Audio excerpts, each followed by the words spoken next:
Hello everyone and welcome to another installment of the Coin Dictionary.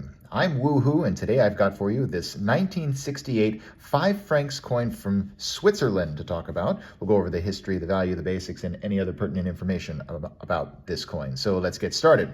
On the obverse, the bust of a curly-haired herdsman facing to the right wearing a hooded shirt, often mistakenly identified as William Tell, but that's another story for another time. The lettering across the top says Confederatio Helvetica, which translates to the Swiss Confederation. Down here we also see P. Burkhard ink, meaning engraved by Paul Burkhard. That's referring to this particular coin, of course. Turn this over to the other side, and we see the Swiss escutcheon in the middle there with the famed Swiss cross, flanked with flower wreaths, and the face value, 5 francs, and 1968, the date of mintage, and a mint mark down below, a B mint mark, as a matter of fact, which indicates the Bern Mint, which has been minting Swiss coins since 1225. Now, these coins have been produced since 1968. They continue to be produced today. This design with the herdsman on the front has endured in one form or another on Swiss coinage since 1922. Previously, before 1968, these pieces were made of silver. I'll get to that in a minute, but right now they are copper-nickel in composition, 75% copper, 25% nickel, 13.2 grams in weight, 31.45 millimeters in diameter, 2.35 millimeters thick with a smooth edge with some embossed lettering on it. I have it upside down. And if we turn it over this way, it says Dominus Providebit. I think I'm pronouncing that correctly, along with some stars, embossed stars along the way. Dominus Providebit, which means the Lord will provide. Now it's coin aligned, as I mentioned, as you probably saw. So if I turn the coin over on its axis like this, the coin remains right side up.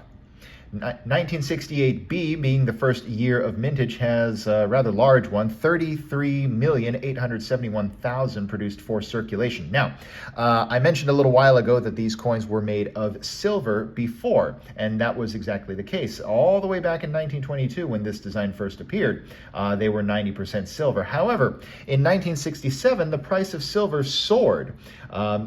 And although previously the half franc, 1 franc, and 2 franc pieces were rapidly approaching prices where the inherent silver content in the coin was exceeding their face value, that was not quite the case with this coin at the time.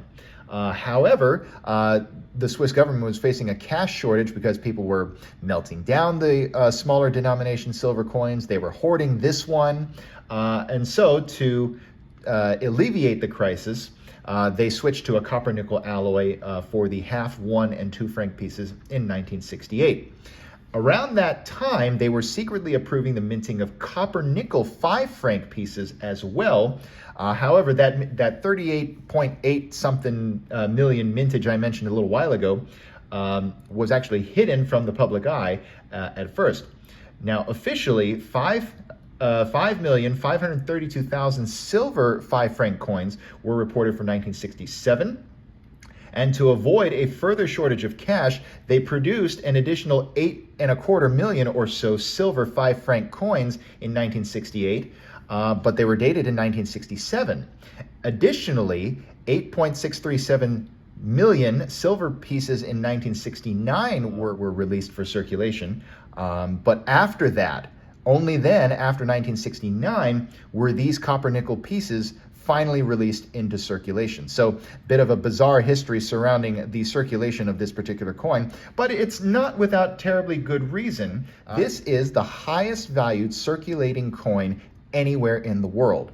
I'm not talking about coins that are minted for sheer collector value, but this particular coin trades for, get this, $5.43 US. That's at least as of time of recording of this particular video. But it consistently trades for well over $5, of course, depending on the exchange rate on any given day. But no other coin really comes close. The Japanese 500 yen coin did at one point, but at least as of time of recording, the yen value has weakened to the point where it's not even close to this face value.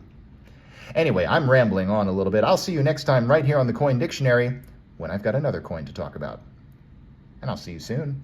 Thanks for watching the video. My name's Christian and I own The Coin Dictionary, and I'd also encourage you to visit us at our website, thecoindictionary.com, and on Instagram at thecoindictionary. And I'd also like to draw your attention to some other helpful coin resources, such as my other YouTube channel, Treasure Town, which does more in-depth videos about coins and collectibles, as well as some resources like coinmeltprice.com, which shows up-to-date precious metals pricing, as well as the melt values of the coins that you own, coinsmetalscards.com, which will both be a marketplace and a news source for coins, metals, and cards, as the name suggests, as well as whatsthegrade.com, which will develop into a stickering service for already graded collectibles. Have a great day, and I hope to see you on some of our other videos.